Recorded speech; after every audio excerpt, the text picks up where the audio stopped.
right, so we've talked a little bit about how, in parts 1 and 2, how to use dowsing with L rods to get simple yes/no responses. Yes, in how I've programmed myself, yes is just a simple movement of the rods in an X position. No for me is the rods open like this. You've learned how to do very simple scale dowsing on a scale of 0 to 10. If this is 0 and this is 10 and this is 5, you just set your rod at 5, and if it's a great outcome or it would be highly beneficial, your rod will go like that. If it would be not so beneficial, your rod will go like that. So that's an example of scale dowsing. You've learned how to use L rods, which are fantastic direction finders, to point you in the direction of a problem if there's an energetic problem somewhere in your space.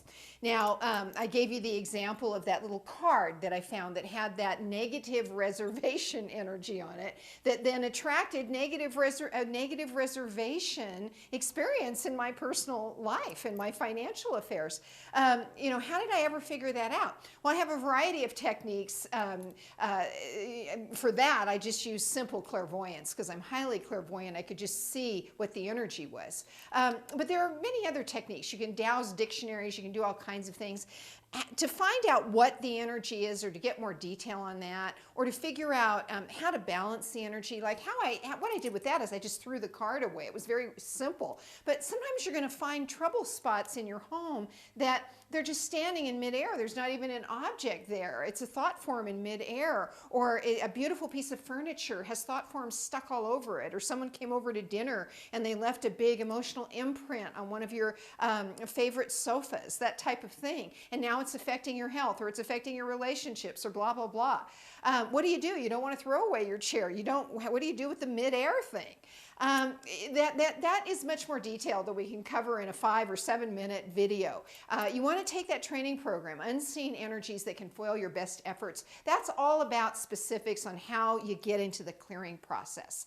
And that'll teach you a lot more in that regard. A lot of times it is as simple as you can smudge something, or you can perhaps use an essential oil and mist something to create a frequency response that will create an interference pattern that will collapse a negative situation. You can call upon the powers of nature. There's all kinds of different things. But again, go through that program. It's a wonderful training program if you want to learn more about balancing detrimental energies. Today's little video is about finding the trouble spots. That's one of the steps you're going to need to do, find the trouble spots.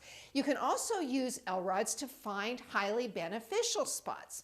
A wonderful way to enhance your manifestation efforts is to your focused intention, what you're trying to create with law of attraction principles, is to augment or supplement your space, yourself, your car, all kinds of different things you can supplement, but we're going to focus on your home today, where you can put special frequencies that are held by different things, by color, geometric forms, symbols, objects, images that you project into the space. It's this huge range of ways that you do like a frequency. It's like, I call it light alchemy, where we mix frequencies to create the perfect tone, basically, in your space for attracting very quickly to you what it is you want.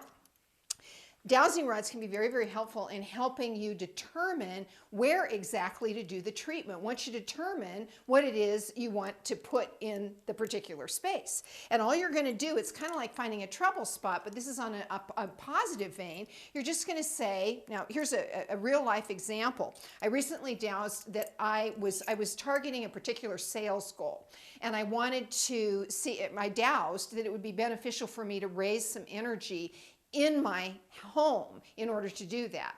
And I dowsed off these lists that I have of different things you might want to put into a space. I dowsed that I should use color, and specifically I should use the color pink, which is a color that really isn't in my personal color key. I don't have a lot of pink in my home. In fact, I don't have any. Where do I put the pink? And that was the next question. Where do I put the pink? I've got that pink is what I need. Where do I put it? And I dowsed that I needed to go to the living room. You could just stand anywhere in your house and say, show me where I need to put the pink, and start from any point and be taken there. But I just did quick map dowsing in my head and just went through the spaces. Do I do it in my master bedroom, my kitchen, my television, you know, entertainment room? Where do I do it? It ended up I needed to do it in the living room, the formal living room, where I don't actually spend that much time, but that's where I need to do it. So I said, okay. I went into the living room. I took my rod. I said, show me. Again, here's my rod. I used one rod at the time, not two. I said, show me where to do the treatment. Where do I put the pink? And I started actually over on the other side of the room. I was taken right here to the corner of this table. Now you see that this was a recent treatment, because here's how I did it. In order to incorporate pink and have it look harmonious with the rest of my home, I chose pink gladiolas. And I went to the store. I decided pink flowers would be great there. I dowsed on a scale of 1 to 10. Again, you could use a dowsing rod for this. On a scale of 1 to 10, how beneficial would flowers be if I picked the right flowers? I got 10. I got, okay, I get to the store. Here I didn't use dowsing rods, not in the store. I just used simple finger dowsing, which again, I think I already mentioned that you could learn about on my website at sedonaportal.com. There's a free dowsing lesson on that site that does cover finger dowsing.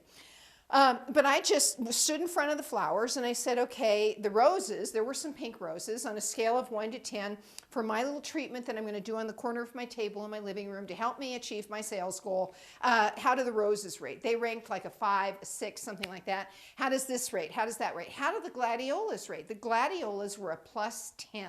So I bought the gladiolas, and of course they look fantastic. I think part of the reason they probably rated a plus 10 is they look so good in the space. They're the right scale for the rest of the furniture, all that type of thing. But they were a plus 10. So that's an example of how you find where you do the treatment. You got to figure out what the treatment is. That's a whole other program. But once you know what it is, you need to find where do you do it. If you want to learn more about what you need to put in the space, depending on whatever your goal is. Again, it might not be financial at all. It could, anything goes that you can raise energy for. And it might be raising energy in your house. It might be raising energy in your office. It might even be raising energy in your car. There's a wonderful program that you can check out on my website that you can review, and it's available for purchase. It's called Subtle Energy Super Boosters. And it's 2 hours of very intense training on this type of stuff. Audio training program. You can learn more about it. But it's very helpful. This particular part I wanted to put on video because it's helpful to see how I find the spot. You can just use information dowsing with a pendulum or with your fingers, simple muscle testing, whatever you want to do to figure out what it is that you need to put in a space. But sometimes you need a little bit better guidance, something to kind of amplify and point you in the right direction when it comes to finding the exact right spot. And the exact right spot can make a huge difference in the power of the treatment that you do. So there you have it. Hope you enjoyed it. How to work with dowsing rods, L rods, in a number of different ways. It's fun. It's incredibly effective. Yes, it's positively infective too, but it's very effective to do this particular thing with these rods. It's wonderful, wonderful fun.